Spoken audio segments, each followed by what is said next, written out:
Okay, here we go here. I am in Photoshop Elements 11. I'm going to create a nice quick ebook cover, maybe something romantic with using all the options that Photoshop automatically gives you and not any additional photos purchased anywhere. So let's see here. I'm going to click File. Let's do New Blank File. I'll call it Romance. I'm going to title it Romance Cover. The reason I have it at 1563 by 2500 and 300 pixels per inch is because this is the optimum size that Amazon Kindle books say is a great width and height and resolution. So I'll start with that. I'll leave the background contents at transparent. Alrighty, so we've got these options for our romance cover. 1563 pixels, 2500 height, 300 resolution, RGB color, and right now I'm going to leave the background contents at transparent because you'll see we'll pop in one of the images that Photoshop automatically provides us. So let's click OK. And hopefully you're looking at the same screen that I see with these options over here on the left are tools and this on the right. I'm in expert mode and you can see under my view what's going on here? What am I? Oh, I'm sorry. Under my window, I have tools checked on, layers, and panel bin. And romance cover is just what I've named it. Okay, so let's do this. Let's go to graphics.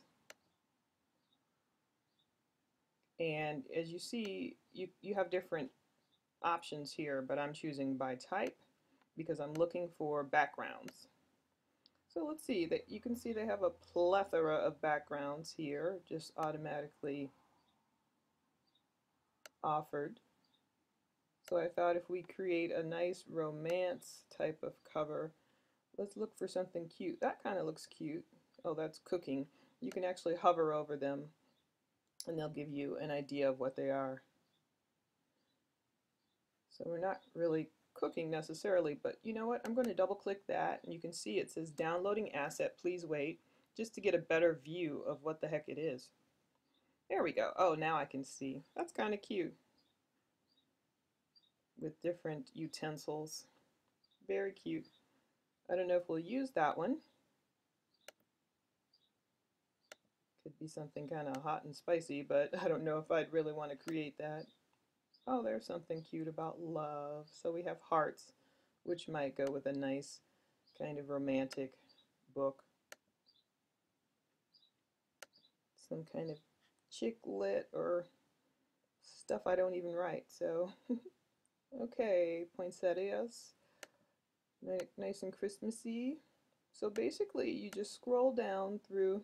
I kind of like that foot on the beach. Travel beach scene or beach scene. I don't know what the difference is between these two. Let's double click and get a better view. Oh, it's a footprint in the sand. I like that. That reminds me of that popular poem, Footprints in the Sand, and that's when Jesus carried me. I want to double click the one next to it just to see what the difference is because they look similar. Let's see if we can notice any change. It's still downloading because I see it working and I guess it's done and I don't really see a difference. So let's go with that. Okay, so we have this nice background. It's an image Photoshop already provides. In order to put text atop it, we're going to choose this horizontal type tool, and that's my text, how I get text on top of my book. Color, I think white would look kind of nice on top of the sand. So I'll click back there and you see what I just did there. I didn't mean to create that text box, so I'm going to click cancel. So I changed the color to white. Let's look for a nice romantic type of text font. I'm not a big fan of script.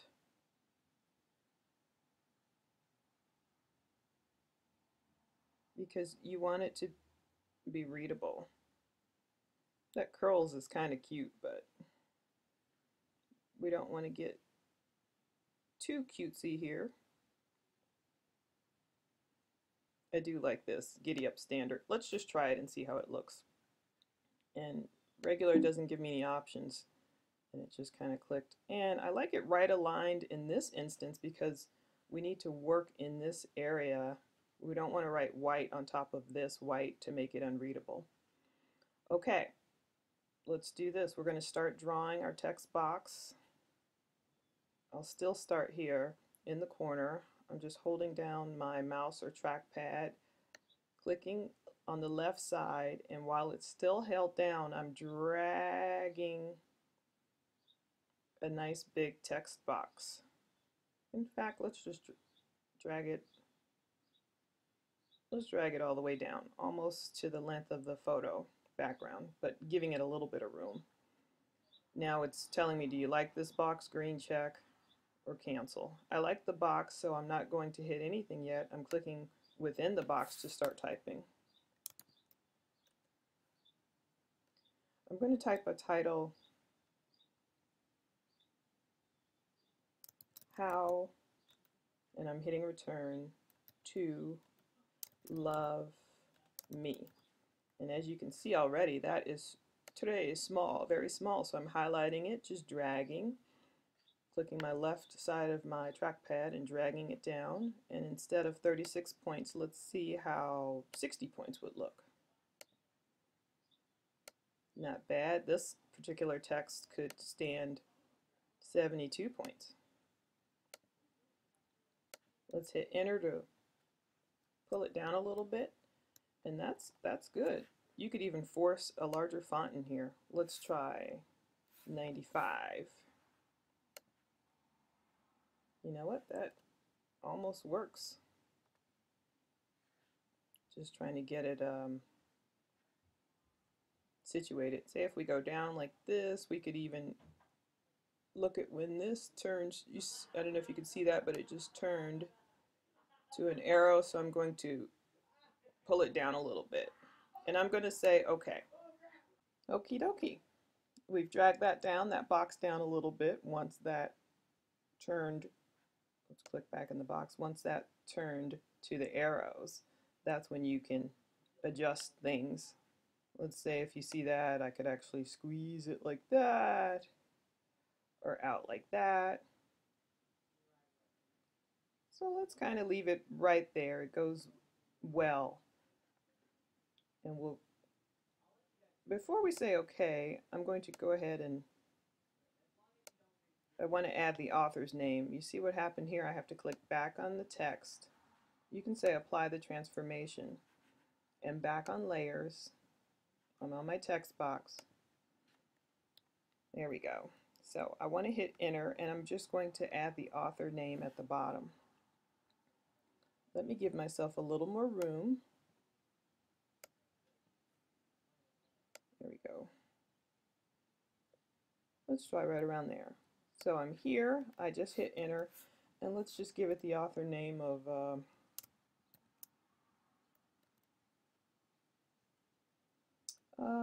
what's a good name? Helen Dubois. You can see I kind of went off the page there. So what I'm going to do is just highlight her author name. I'm going to make this a little smaller, knock it down to 36 points. And let's get that too. Let's knock that down to 36 as well. And we could even change the font within the text box. That's a little small. What I'm going to do are a couple things. I'm going to choose a different font for her name. Let's choose this, Cooper Standard. And I could even center her name if I wanted. And instead of, oh wait, yeah, Let's italicize it. Why not? That gives you that option, black italics. Different fonts give you different options. Okay, and I'm going to hit enter. I'm highlighting her name again because if I want, I can change the author name to a different color. Let's make it this color, pastel yellow. It's a little hard to see with that here, but there we go. So, looking better. Looking better.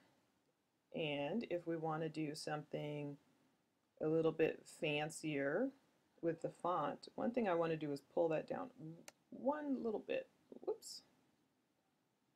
Pull that down just a little so it won't conflict, the white won't conflict with the white of the foam. Okay. Go ahead and say that looks good, making sure everything is spelled correctly. How to Love Me, Helen Dubois, for example, a made-up name.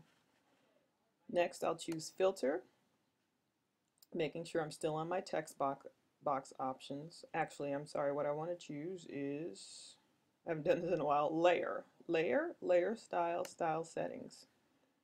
Now, with the preview button checked on, I can do certain things like add a drop shadow. That makes it a little interesting. You could even change the color of your drop shadow.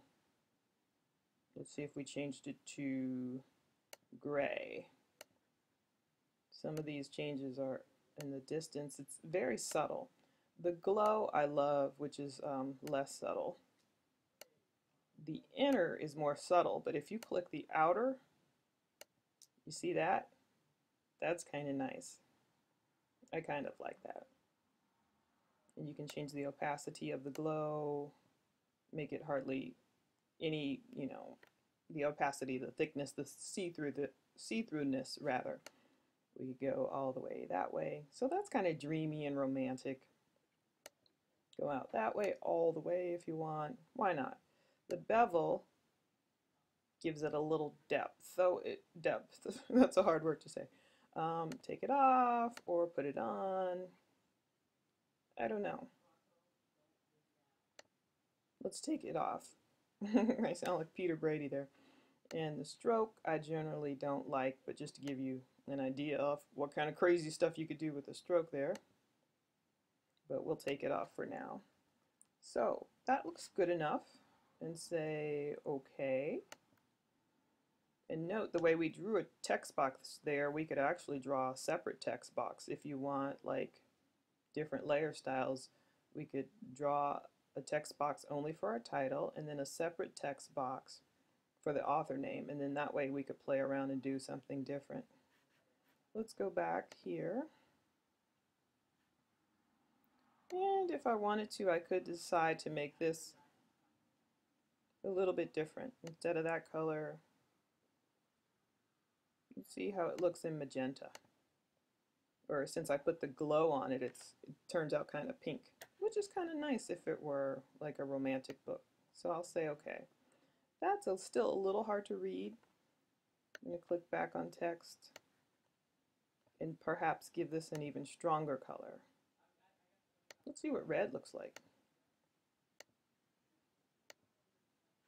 Let's make it a little bit perhaps lighter. Let's see how yellow would look. So a lot of it is playing around. That's a little bit easier to read, and we could move it up and around if we wanted to. But for now, let's go with this. So we've got that background and we've got that text, and we're looking good. So let's save it. File, I do save for web. I like to keep the options of no preset, unnamed. I like it JPEG, maximum quality, and since we put in the width to begin with of those optimal sizes, we'll go with that. I'm going to click Save. Romance cover is what I've called this particular one, and save it. And that's it. So now, whatever we use that ebook cover for, whether it's a Kindle book, whether it's another type of ebook, that's how you could use Photoshop, the backgrounds that they automatically give you under this graphics tab. Throw some text on top of it, and you've got a nice, large, beautiful, optimized cover.